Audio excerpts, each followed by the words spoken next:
Noaptea de înviere. Deodată s-a făcut liniște. Toată lumea aștepta curioasă să vadă lumina care cobora, ca de fiecare dată într-o clipă. Aceasta a coborât în biserică și a cuprins bucata de vată de lumină care era pusă acolo. La început a fost o lumină violet, care s-a transformat în lumina aurie pe care cu toții o știm. Preotul a luat o lumânare și a aprins-o, ieșind cu ea după ce se rugase, ca și de data asta, să fim binecuvântați cu lumina. Așadar, preotul a ieșit cu lumina afară, pentru ca toată lumea prezentă să o vadă și să se bucure. A spus tuturor: "Veniți de luați lumina." Atunci lumina s-a înmulțit. Fiecare om și-a aprins propria lumânare, luând astfel lumina lui Hristos. Rând pe rând, oamenii au părăsit curtea bisericii, ducându-se la casele lor.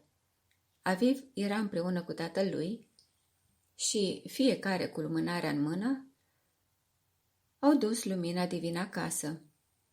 A simțit cum, uitându-se în flacăra lumânării, se trezește mai mult, ieșind din armorțeala care apăruse în ultimul timp. Izvorul său interior se trezea și începea să reverse lumina, viața, puterea proprie cu care a venit pe lume. Așa cum primăvara se retrezea, în mod natural, orice sămânță care apoi înflorea, tot așa era și Aviv. Îl ajuta mult și prenumele pe care îl purta.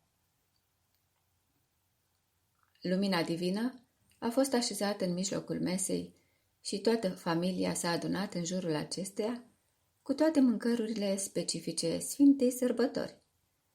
Au mulțumit lui Hristos pentru lumina care a coborât peste ei ca în fiecare an și știau că beneficiază de posibilitatea unui nou start înviind Hristul interior. Lumina sfântă era caldă, blândă. Simțeau că Isus este prezent în fiecare dintre ei, așa cum de mult stătea cu apostolii la masă. Această flacără pătrundea în fiecare celulă și astfel se purificau, se trezeau la o nouă viață. Era un nou început al trezirilor. Lumina primită ardea în toate emoțiile stătute, simțindu-se eliberați, înflăcărați de o nouă viață. Aviv a spus: "Să luăm în inimile noastre lumina aceasta hristică, să ne țină vii și să ne călăuzească în fiecare zi." "Da, Aviv," a spus tatăl său, "așa să facem." Aviv își sărbătorea și ziua de naștere, simțind că renaște de 2 ori. Știa și simțea că este iubit.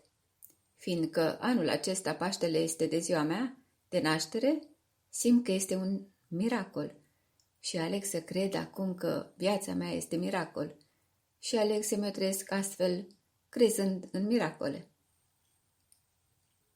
Miracol este și felul în care vorbești, Aviv, i-a spus tatăl lui. Așa să faci, fiule, ești un miracol pentru mine, pentru mama ta, pentru întreaga familie. Ești un copil iubit. Iubește viața și viața îți va dărui miracole. Crede în ele și se vor manifesta în viața ta zilnic. Poartă-ți numele cu credință și demnitate. Crede în semnificația lui de izvor și primăvară pentru care am fost călăuziți să ți-l dăm. Pentru că mai întâi tu ți le-ai ales, înainte de întrupare. Noi am oglindit ceea ce tu conțineai deja. De aceea locuiești pe strada Izvor. Da, chiar asta îmi doresc. Mă simt cu adevărat ca un izvor, din care izvorăște inspirația și trăiesc zilnic în tocmai cum îmi doresc. Zilnic să se manifeste miracolele în viața mea, a spus Aviv. Sora lui mai mică i-a întins mâna.